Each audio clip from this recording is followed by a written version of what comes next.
जय Hind dear friends. आज है 18 अगस्त 2026 और 18 अगस्त 2026 को जितने भी करंट अफेयर्स के क्वेश्चन बनेंगे उनको कवर करेंगे। यदि आप चैनल में पहली बार आए हैं तो चैनल को सब्सक्राइब कर लीजिएगा। सब्सक्राइब करने के बाद बेल के आइकन को जरूर दबाइएगा, जिससे कि हमारी वीडियो को नोटिफिकेशन समय समय पर आपको मिलते रहे। आज का पहला क्वेश्चन है, 17 अगस्त को भारत के किस स्थान या क्षेत्र में स्वतंत्रता दिवस मनाने की अनूठी परंपरा जुड़ी हुई है? महत्वपूर्ण क्वेश्चन है आज का। ए कोलकाता और हुगली, बी मालदा और नदिया, सी मुर्शिदाबाद और वर्धमान, डी दार्जिलिंग और जलपाईगुड़ी। तो याद रखिएगा, इसका सही आंसर है मालदा और नदिया जिला। भारत देश 15 अगस्त को आज़ाद हुआ, लेकिन पश्चिम बंगाल का मालदा और नादिया क्षेत्र 17 अगस्त को आज़ाद हुए, क्योंकि 17 अगस्त 1947 को रेड क्लिफ सीमा आयोग द्वारा भारत और पाकिस्तान की सीमा से अंतिम निर्णय सार्वजनिक हुआ था। ये दोनों जिले पश्चिम बंगाल में स्थित है और रेड क्लिफ सीमा का निर्धारण कब हुआ था? 17 अगस्त 1947 को हुआ था। इसीलिए इन स्थानों पर 17 अगस्त को स्वतंत्रता दिवस मनाया जाता है। याद रखिएगा, भारत 14 अगस्त को स्वतंत्रता दिवस मनाता है और पाकिस्तान 14 अगस्त को स्वतंत्रता दिवस मनाता है और भारत 15 अगस्त को स्वतंत्रता दिवस मनाता है। और एक विशेष तथ्य है कि एक पश्चिम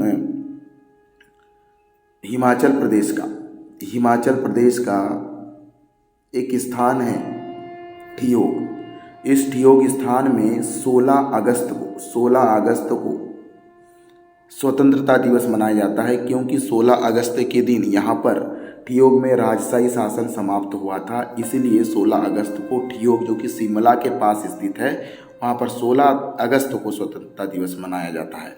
तो याद रखिएगा, 14 अगस्त को पाकिस्तान का स्थापना दिवस मनाया जाता है, यानी पाकिस्तान का स्वतंत्रता दिवस मनाया जाता है। 15 अगस्त को पूरे भारतवर्ष में भारत का स्वतंत्रता दिवस मनाया जाता है। वहीं 16 अगस्त को शिमला के पास ठियोग में 16 अगस्त को स्वतंत्रता दिवस मनाया जाता है और वहीं पर 17 अगस्त को पश्चिम बंगाल के मालदा और नदिया जिले में स्वतंत्रता दिवस मनाया जाता है। तो ये महत्वपूर्ण पॉइंट थे, याद रखिएगा। आगे बढ़ते हैं। मेरा गला बैठा हुआ है, इसलिए मैं थोड़ा धीरे ही बोलूँगा। अगला, नीति आयोग के अनुमान के अनुसार 2035 तक भारत के कितने अरब डॉलर पर दूरसंचार उपकरण निर्यात केंद्र बन सकता है? ए 10 अरब डॉलर, बी 25 अरब डॉलर, सी 50 अरब डॉलर, डी 75 अरब डॉलर। तो डियर स्टूडेंट, इसका सही आंसर है 50 अरब डॉलर। नीति आयोग के अनुसार, नीति आयोग ने, जो कि भारत सरकार का थिंक टैंक है, इसके अनुसार 2035 तक कितने अरब डॉलर दूरसंचार उपकरण निर्यात हो जाएंगे भैया? तो 2035 तक 50 अरब डॉलर का दूरसंचार उपकरण निर्यात केंद्र बन सकता है। ये महत्वपूर्ण क्वेश्चन है, याद रखिएगा। अगला महत्वपूर्ण क्वेश्चन है, हाल ही में किस भारतीय को नेपाली सेना के मातक जनरल की उपाधि प्रदान की गई है? ये महत्वपूर्ण क्वेश्चन है। A general Upendra Dwivedi, B general Dheeraj Seth, C general Ashok Raj Sigdel, D general Manoj Pande. तो डियर स्टूडेंट, इसका जो सही आंसर है वो है, इसका सही आंसर है जनरल धीरज सेठ। याद रखिएगा, भारतीय सेना के प्रमुख हैं जनरल धीरज सेठ। ये 17 से 19 अगस्त को नेपाल की आधिकारिक यात्रा पर थे और धीरज सेठ ने काठमांडू में सोल्जर प्लेटफॉर्म स्थित शहीद स्मारक पर जवानों को श्रद्धांजलि दी। नेपाल के सेना मुख्यालय में जनरल धीरज सेठ ने गार्ड ऑफ ऑनर का निरीक्षण किया। नेपाल के राष्ट्रपति रामचंद्र पौडेल द्वारा जनरल धीरज सेठ के सम्मान में विशेष आयोजन किया गया था और यहीं पर धीरज सेठ को नेपाली सेना ने मातक प्रमुख की उपाधि से नवाजा है। याद रखिएगा, इनका नाम है धीरज सेठ, जो कि भारतीय सेना के जनरल है और भारतीय सेना के प्रमुख हैं। इससे पहले नरेंद्र मोदी जी को, जो कि भारत के प्रधानमंत्री है, इन्हें स्वीडन द्वारा Royal Order of the Polar Star, Norway द्वारा Great Cross of the Royal Norwegian Order of Merit June में, और स्लोवाकिया द्वारा Order of the White Double Cross, Seychelles द्वारा Guardian of the Blue Horizon और Indonesia द्वारा सर्वोच्च नागरिक सम्मान बीटिंग आदिपूर्णा से सम्मानित किया गया है। तो किस देश ने किस पुरस्कार से सम्मानित किया है, ये जरूर याद रखिएगा। आगे बढ़ते हैं, देखते हैं अगला क्वेश्चन। नीति आयोग के नए मुख्य कार्यकारी अधिकारी अर्थात सीईओ के रूप में किसे नियुक्त किया गया है? ए सुमन के बेरी, बी अशोक कुमार लाहिड़ी, सी अनुराग जैन, डी राजीव गौबा। तो डियर स्टूडेंट, इसका याद रखिएगा, मुख्य अधिकारी सीईओ बने हैं नीति आयोग के, इनका नाम है अनुराग जैन, जो कि 1989 बैच के आईएएस अधिकारी हैं। और अनुराग जैन इससे पहले मध्य प्रदेश के मुख्य सचिव रह चुके हैं। वे सड़क परिवहन एवं राज्य मंत्रालय के सचिव रह चुके हैं और उन्होंने डीपीआईआईटी के सचिव के रूप में भी कार्यभार किया है। नीति आयोग के सीईओ के रूप में इनका कार्यकाल 2 वर्ष के लिए है। अशोक कुमार लाहिड़ी को 2026 में नीति आयोग का उपाध्यक्ष नियुक्त किया गया था, ये जरूर याद रखिएगा। तो नीति आयोग के अभी मुख्य अधिकारी में सीईओ की बात करें, इनका नाम है अनुराग जैन और अशोक कुमार लाहिड़ी नीति आयोग के उपाध्यक्ष हैं। अब क्वेश्चन ये बनता है कि नीति आयोग के अध्यक्ष कौन होते हैं और वर्तमान में कौन है? कमेंट बॉक्स में बताइए, आपके लिए क्वेश्चन है, नीति आयोग के अध्यक्ष वर्तमान में कौन है? अगला क्वेश्चन, अब नियुक्ति की अगर बात करें तो हाल ही में राष्ट्रीय भूमि मुद्रीकरण निगम के सीईओ बने हैं रोहन चंद्र ठाकुर। इन्होंने विकास आनंद का स्थान लिया है। वहीं पर भारतीय विशिष्ट पहचान प्राधिकरण अर्थात UIDAI, जो कि आधार से संबंधित कार्य करता है, इसके नए सीईओ बने हैं सौरभ विजय, मई में बने। वहीं पर इंडिया AI मिशन के सीईओ बने हैं सौरभ विजय, जून 2026 में। और नीति आयोग अनुराग जैन को 22 जुलाई से 2 वर्ष के लिए नीति आयोग का पूर्णकालिक सीईओ नियुक्त किया है। तो ये कुछ सीईओ हैं जो कि महत्वपूर्ण संस्थाओं में बने हैं, इसलिए और ज़्यादा इम्पोर्टेंट हो जाते हैं। अगला क्वेश्चन है, बीजिंग अंतर्राष्ट्रीय बंदरगाह से पूर्ण स्तर के निर्यात आयात का संचालन कब से शुरू हो गया? ए 15 अगस्त 2026, बी 17 अगस्त 2026, सी 18 अगस्त 2026, डी 20 अगस्त 2026। याद रखिएगा, बीजिंग अंतर्राष्ट्रीय ये शुरू हुआ है 18 अगस्त 2026 में। बीजिंग अंतर्राष्ट्रीय बंदरगाह भारत का पहला गहरे पानी का कंटेनर ट्रांसपोर्ट है और यह 18 अगस्त से पूर्ण तरह इसका यहाँ पर आदान प्रदान लेना देना चालू हो चुका है और अदानी पोर्ट्स द्वारा किया गया है। इसका संचालन अदानी पोर्ट्स द्वारा किया जा रहा है।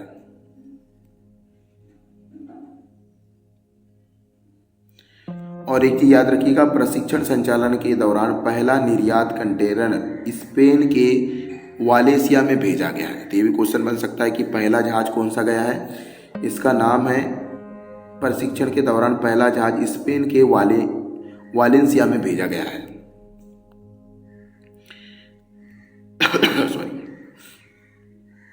नोएडा इंटरनेशनल एयरपोर्ट कहाँ पर बना है? नया जेवर उत्तर प्रदेश में। 28 मार्च को नरेंद्र मोदी जी के द्वारा नोएडा इंटरनेशनल एयरपोर्ट के प्रथम चरण का उद्घाटन किया। वहीं पर आलूरी सीताराम राजू इंटरनेशनल एयरपोर्ट का शुभारंभ भोगापुरम विजयनगरम आंध्र प्रदेश से शुरू किया। 1 अगस्त 2026 को प्रधानमंत्री नरेंद्र मोदी जी ने ग्रीनफील्ड अंतर्राष्ट्रीय हवाई अड्डे का उद्घाटन आलूरी सीताराम राजू इंटरनेशनल एयरपोर्ट, जो कि विजयनगर में स्थित है, यहाँ पर उद्घाटन किया। तो याद रखिएगा ये सभी पॉइंट। अगला क्वेश्चन है, असम सरकार मुख्यमंत्री कृषि उत्कृष्टता पुरस्कार के तहत इस वर्ष कितने प्रगतिशील और शिक्षण किसान को 1-1 लाख रुपए का पुरस्कार देगी? ए 500 किसान, बी 1000 किसान, सी 2000 किसान, डी 5000 किसान। तो डियर स्टूडेंट, इसका सही आंसर है 1000 किसान। मुख्यमंत्री कृषि उत्कृष्टता पुरस्कार 1000 किसानों को असम की गवर्नमेंट देगी। यह पुरस्कार मुख्यमंत्री कृषि उत्कृष्टता पुरस्कार के तहत दिया जा रहा है।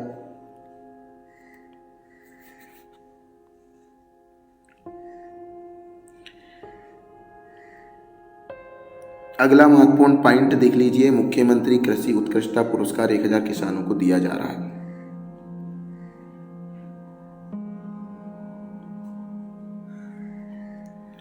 वहीं पर सरकार द्वारा विशेष क्रेडिट लिंक योजना के तहत तनावग्रस्त और विमान कंपनियों को बिना किसी अतिरिक्त गारंटी के वित्तीय सहायता देने की सुविधा भी लागू किया गया है, शुरू की गई है।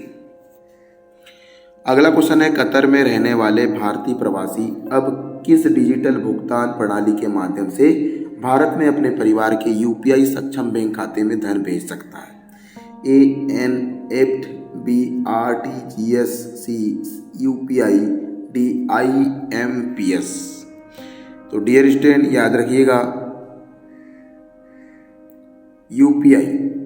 यूपीआई सक्षम बैंक के माध्यम से कतर में रहने वाले जो भारतीय प्रवासी हैं जो कमाने गए हैं, वे अपने परिवार को यूपीआई सक्षम बैंक के माध्यम से फ़ोन पे वगैरह कर सकते हैं, पैसे भेज सकते हैं। ठीक है।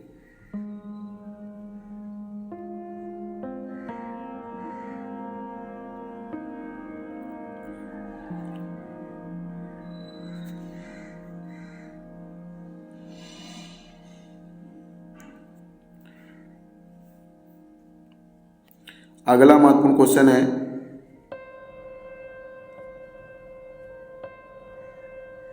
एक क्वेश्चन था कि हाल ही में diabetes rural outreach digital portal का उद्घाटन किसने किया? ये महत्वपूर्ण क्वेश्चन था। फिर से बोल रहा हूँ, diabetes rural outreach digital platform का उद्घाटन किसने किया? इसका सही उत्तर था RSSDI। इसका फुल फॉर्म होता है research society of the study of diabetes in India. Hindi में इसे विज्ञान एवं प्रौद्योगिकी मंत्री डॉक्टर जितेंद्र सिंह ने निवारक स्वास्थ्य देखभाल और मधुमेह की रोकथाम हेतु राष्ट्रीय प्राथमिकता बनाने का आह्वान किया था। इस अवसर पर मधुमेह जागरूकता वीडियो लाइब्रेरी विश्वास का भी शुभारंभ किया गया। याद रखिएगा, एक विश्वास नाम का शुभारंभ जो कि वीडियो लाइब्रेरी है, वो भी डिजिटल। डॉक्टर जितेंद्र सिंह ने ग्रामीण भारत में बढ़ते मधुमेह के बोझ से निपटने के लिए सामुदायिक नेतृत्व और तकनीकी आधारित डेटा संचालित प्रक्रिया पर जोर दिया है। बात पोर्टल की आई है तो हाल ही में महिला एवं बाल विकास मंत्रालय द्वारा महिला रोजगार और CSR योजना में पारदर्शिता लाने हेतु पंखुड़ी पोर्टल लॉन्च किया है। वहीं पर आगामी जनगणना हेतु नागरिकों को अपनी जानकारी ऑनलाइन कराने हेतु सुविधा के लिए किया गया है। याद रखिएगा कि स्वयं जो गणना पोर्टल है किसने लॉन्च किया है? तो गृह मंत्रालय द्वारा लॉन्च किया गया है। क्यों लॉन्च किया गया है? तो नागरिकों को उनकी जानकारी ऑनलाइन के माध्यम से मिल सके। एक पोर्टल है उद्यमी भारत पोर्टल। अब ये क्वेश्चन आपसे बनेगा, उद्यमी भारत पोर्टल किसने लॉन्च किया है? तो MSME मंत्रालय द्वारा लॉन्च किया गया है। छोटे उद्यानों को सभी सरकारी योजनाओं और ऋण मिल सके। अगला क्वेश्चन है कृषि छात्र राष्ट्रीय छात्रवृत्ति पोर्टल कृषि मंत्रालय द्वारा छात्रों को विकसित सहायता और छात्रवृत्ति प्रदान करने के लिए बनाया गया है। क्वेश्चन ये बन सकता है कि कृषि छात्र राष्ट्रीय छात्रवृत्ति पोर्टल किसने लॉन्च किया है? तो ये कृषि मंत्रालय ने लॉन्च किया है। क्यों लॉन्च किया है? तो छात्रों को वित्तीय सहायता और छात्रवृत्ति का ऑनलाइन वितरण किया जा सके। एक क्वेश्चन ये भी बनता है कि एपीकॉम्स 2.0 पोर्टल 17 अगस्त 2026 को लॉन्च हुआ और केंद्रीय सूचना आयोग द्वारा इसे RTI की दूसरी अपीलों और शिकायतों की सुरक्षित डिजिटल प्रोसेसिंग हेतु लॉन्च किया गया है। तो इसको लॉन्च किया है केंद्रीय सूचना आयोग द्वारा। इसका नाम है EPSCOM.2.0 पोर्टल। कब से शुरू हुआ भैया? ये 17 अगस्त 2026। तो ये कुछ पोर्टल थे, इनका नाम याद रखिएगा। पंखुड़ी पोर्टल महिला एवं बाल विकास मंत्रालय, स्वगणना पोर्टल गृह मंत्रालय, उद्यमी भारत पोर्टल MSI मंत्रालय, थैंक यू, कृषि छात्र राष्ट्रीय छात्रवृत्ति पोर्टल कृषि मंत्रालय द्वारा, और एपकॉम 2.0 जो पोर्टल है वो केंद्रीय सूचना आयोग द्वारा इस लागू किया गया है। अगला क्वेश्चन है अगस्त 2026 में गुजरात के बन्नी घास के मैदान में प्राकृतिक आवास में कितने काले हिरण पुनः छोड़े गए? A 10, B 15, C 20, D 25। तो इसका जो सही आंसर है डियर स्टूडेंट वो है 20 काले हिरण नवजात गुजरात के कच्छ स्थित बन्नी घास के मैदानों में छोड़े गए हैं। इसमें 15 मादा और 5 नर हिरने छोड़े गए हैं। इन काले हिरणों को जामनगर के Greens Zoological Rescue and Rehabilitation Centre Vantara से लाया गया है। काले हिरण का वैज्ञानिक नाम एंटीलोप सेरिकपरा है और काला हिरण भारत में वन्यजीव संरक्षण अधिनियम 1972 की अनुसूची 1 में सूचीबद्ध है। याद रखिएगा, बन्नी घास के मैदान गुजरात के कच्छ जिले में स्थित है और भारत के प्रमुख घास भूमि पारिस्थितिक तंत्र के लिए अति महत्वपूर्ण है। केंद्र सरकार ने 500 काले हिरण और 100 चिंकारा स्थानांतरित करने के व्यापक प्रचार को भी मंजूरी दी है। चिंकारा का जो वैज्ञानिक नाम होता है वो है ग्याजेला बेंटिटी। ठीक है, चलिए आपको बता दूं कि बोत्सवाना से लाए गए 9 अफ्रीकी जो चीते हैं फरवरी में कूनो नेशनल पार्क में छोड़े गए हैं। ठीक, और क्वांटम अवधि पूरी होने के बाद इनमें से 2 चीतों को कूनो नदी के पास खुले जंगल में छोड़ दिया गया है। बन्नी घास के मैदान 15 अगस्त 2026 को जामनगर स्थित वनतरा केंद्र से स्थापित करके 20 काले हिरणों को यहाँ पर सूचीबद्ध किया गया है। तो कहाँ पर छोड़ा गया है भैया? काले हिरण को छोड़ा गया है कच्छ में स्थित बन्नी घास के मैदान को, और हाल ही में जो अफ्रीकी चीते आए हैं इसको कूनो नेशनल पार्क जो कि मध्य प्रदेश में स्थित है यहाँ छोड़ा गया है। चलिए अगला क्वेश्चन है, भारत और थाईलैंड के बीच द्विपक्षीय सैन्य अभ्यास मैत्री XV का 15वां संस्करण 18 से 31 अगस्त 2026 तक कहाँ आयोजित किया गया? ए उमरोई, बी सूरत धानी, सी नई दिल्ली और डी है बैंकॉक। तो याद रखिएगा, द्विपक्षीय एक मैत्री XV अभ्यास है जो कि भारत और थाईलैंड के बीच में खेला जाएगा। इसका सही आंसर है सूरत धानी। थाईलैंड के बीच द्विपक्षीय जो मैत्रिक अभ्यास है कहाँ पर किया गया भैया? इस सूरत धानी थाईलैंड में। मैत्री जो मैच है मैत्री XV ये युद्ध अभ्यास है जो कि भारत और थाईलैंड के बीच में आयोजित किया जा रहा है। क्वेश्चन ये भी बन सकता है कि भारत और थाईलैंड के बीच में जो द्वितीय सैन्य अभ्यास हो रहा है कौन से नंबर का है? तो ये 15वें नंबर का है। ठीक है, कब से कब तक चलेगा भैया ये? तो ये 18 से 31 अगस्त 2026 तक चलेगा।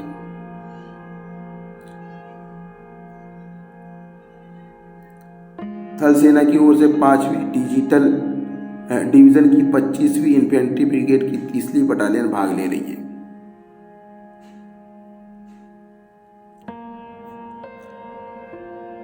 बात युद्ध अभ्यास की आई है तो भारत और पाकिस्तान अमेरिका के बीच में हमने युद्ध अभ्यास किया वज्र प्रहार। ये फरवरी में हुआ था, फरवरी से मार्च के बीच में हिमाचल प्रदेश के बकलो में।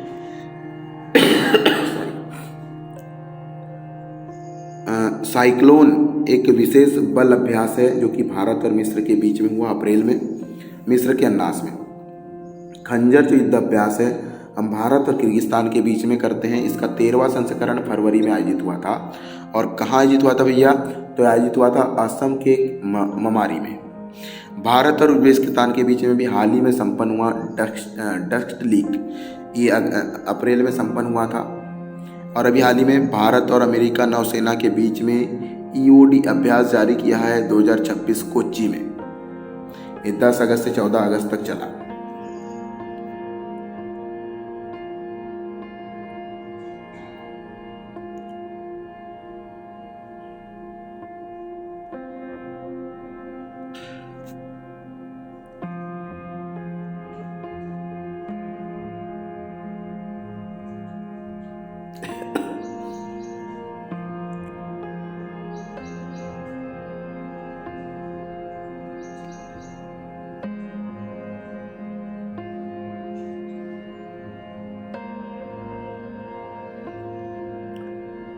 बात अगर युद्ध अभ्यास की आई है तो भारत और अमेरिका के बीच में वज्र प्रहार मैंने तो बता दिया शायद ही।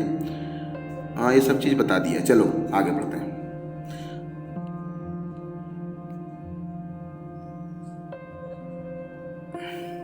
अगला क्वेश्चन महत्वपूर्ण क्वेश्चन है राष्ट्रीय अनुभव पुरस्कार 2026 समारोह का आयोजन कहाँ किया गया?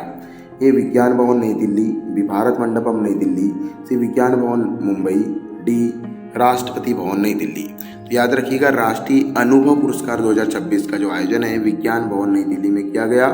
ये 9वां समारोह था और 17 अगस्त 2026 को विज्ञान भवन में नई दिल्ली में आयोजित हुआ। पुरस्कार कार्मिक लोक शिकायत एवं पेंशन राज्य मंत्री डॉक्टर जितेंद्र सिंह द्वारा प्रदान किया गया। वर्ष 2026 में 15 पुरस्कारों को राष्ट्र निर्माण और सरकारी प्रशासन में योगदान के लिए सम्मानित किया गया। यह पुरस्कार समारोह 1 अप्रैल से 31 मार्च 2026 के बीच में प्रकाशित लेखों पर आधारित है।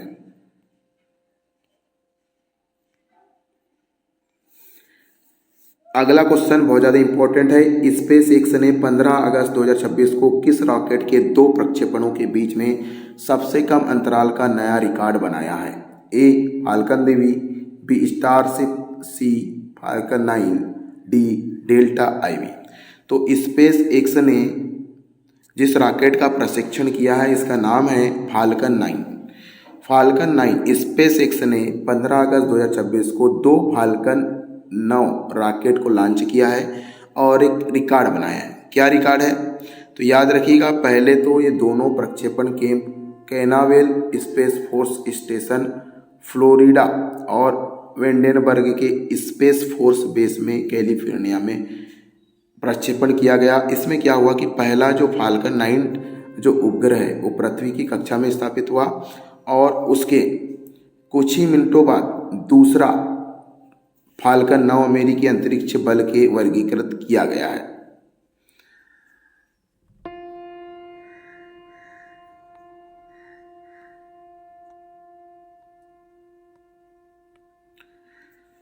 तो याद रखिएगा, फाल्कन 9 में बैक टू बैक लॉन्च किया गया फाल्कन 9 रॉकेट को स्पेस में, और इसका लॉन्च किया है स्पेस एक्स ने। स्पेस एक्स की एक विशेषता आपको बताना है कि यह किस देश की स्पेस एजेंसी है। स्पेस एक्स आपके लिए क्वेश्चन छोड़ा जा रहा है। अगला क्वेश्चन है, बहुत इंपॉर्टेंट है, नोट डाउन करें। प्रोग्रामेबल डिजिटल रुपया टोकन के माध्यम से पीएम गरीब कल्याण अन्न योजना की खाद्य सब्सिडी उपलब्ध कराने वाला भारत का पहला आधार केंद्र शासित प्रदेश कौन सा है? ए जम्मू कश्मीर और लद्दाख, बी चंडीगढ़ दादर एवं नगर हवेली, सी दिल्ली और पुडुचेरी, डी अंडमान निकोबार द्वीप। तो याद रखिएगा, प्रोफेशनल डिजिटल रुपया टोकन के माध्यम से पीएम गरीब कल्याण अन्न योजना की खाद्य सब्सिडी उपलब्ध कराने वाला भारत का पहला केंद्र शासित प्रदेश है। इसका सही होगा चंडीगढ़ एवं दादर एवं नगर हवेली। 14 अगस्त को चंडीगढ़ और दादर एवं नगर हवेली ने प्रधानमंत्री ग्राम सड़क योजना के तहत खाद्य सब्सिडी के लिए ग्रामेबल डिजिटल रुपया टोकन व्यवस्था शुरू किया है।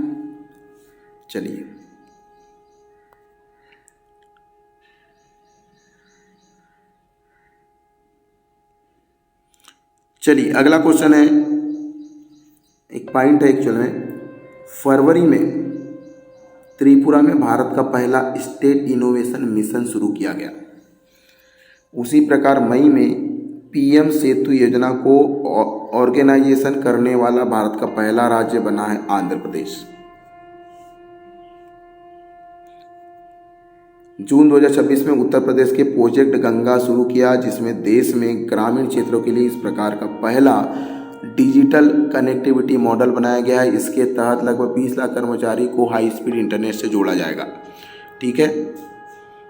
अगला 2026 में केरल भारत का पहला अत्यधिक गरीबी मुक्त राज्य बना। यह सेवा से अत्यधिक सामाजिक कल्याण उपलब्धि है, इसलिए इसे पहला राज्य श्रेणी में अलग से याद रखना उपयोगी होगा। वहीं चंडीगढ़ और दादर एवं नगर हवेली में 14 अगस्त 2026 को दोनों केंद्र शासित प्रदेश के तहत ओबीसी आधारित सब्सिडी डीपीटी को ऑर्गेनाइजेशनल करने के लिए पहल शुरू की है। नाम है चंडीगढ़ और दादर एवं नगर हवेली। अगला क्वेश्चन है, भारत ने वर्ष 2047 तक कितनी परमाणु ऊर्जा क्षमता हासिल करने का लक्ष्य रखा है? ए 50 गीगाबाइट, बी 75 गीगाबाइट, सी 75, डी 75। सॉरी, ए है 50 गीगाबाइट, बी 75 गीगाबाइट, सी 100 गीगाबाइट और डी है 150 गीगाबाइट। तो याद रखिएगा, वर्ष 2047 तक परमाणु ऊर्जा में हमारा 100 गीगाबाइट क्षमता हासिल करने का लक्ष्य है। ठीक है।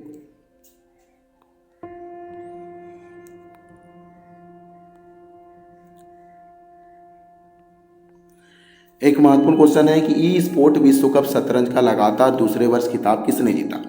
ए हिकारू नाकामुरा, बी डेनिस लाविज, सी मैग्नस कार्लसन, डी अलीरेजा फिरोजा। तो इसका जो सही आंसर है वो है मैग्नस कार्लसन। मैग्नस कार्लसन ने लगातार दूसरे वर्ष ई स्पोर्ट विश्व कप शतरंज का खिताब जीता है।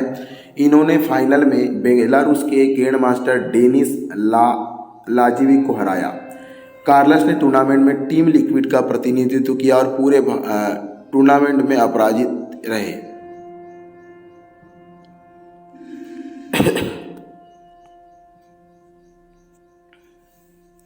चैंपियनशिप का आयोजन कहाँ किया गया था? तो पेरिस फ्रांस में आयोजित किया गया था। चलिए आगे बढ़ते हैं। अगला क्वेश्चन है, राष्ट्रमंडल तलवारबाजी चैंपियनशिप 2026 में भारत ने कुल कितने पदक जीतकर पहली बार समग्र खिताब अपने नाम किया? तो डियर स्टूडेंट, इसका सही आंसर है 35 पदक। राष्ट्रमंडल तलवारबाजी चैंपियनशिप का आयोजन 9 से 12 अगस्त तक किया गया। कहाँ पर किया गया? तो लागोस नाइजीरिया में किया गया और भारत ने पहली बार समग्र खिताब जीतते हुए 35 पदक जीते हैं, जिसमें 13 स्वर्ण है, 8 रजत है, 14 कांस्य पदक है। तो चलिए आज के करंट अफेयर्स की क्लास यहीं पर समाप्त करते हैं। जय हिंद।